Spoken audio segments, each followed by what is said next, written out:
We're going to be writing a check today. We're going to go into accounting, come down to write check.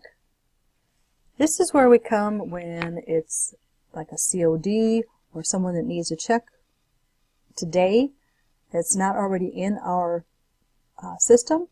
So we're going to come and put in the customer's name or the payee's name. We're going to come over to the drop down box, put in checking. We're going to change the checking number to whatever the check number is of your current check. Put in the invoice number because it's not in the system yet. We're going to come down and we're going to put down, we'll put rent for this, and we'll put the amount. You come down here, you save changes.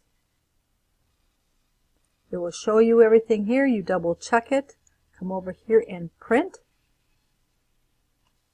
Come up to your little printer icon. Come over to your change. Change it to the printer that you are using. Don't forget to put your check in your printer.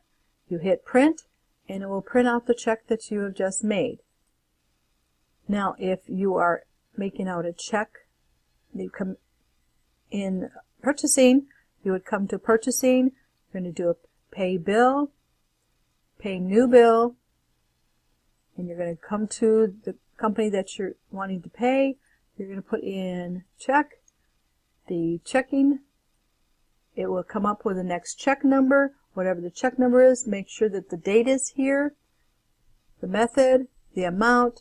If there's not a due bill, you click to make sure that there is, and then you would come down and pay it. This one doesn't have one, so we have to go back in and select one that does. Let's see.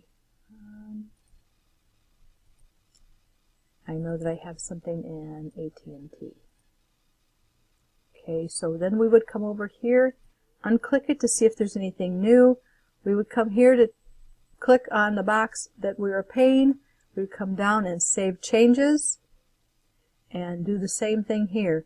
Save changes. The next page would say print, and you would print it from this section. Writing the check, when you come into the system, you can add your information. Always come down to your boxes, double check your date. The check number will be the one that you are using. The reference number would be the invoice date. The account would be the account that you would be putting this particular thing into. It could be whatever it is that you normally would have it in. The amount of the check, double click, and save changes. Next page you would print it. And this is how you end up making the check for the same day.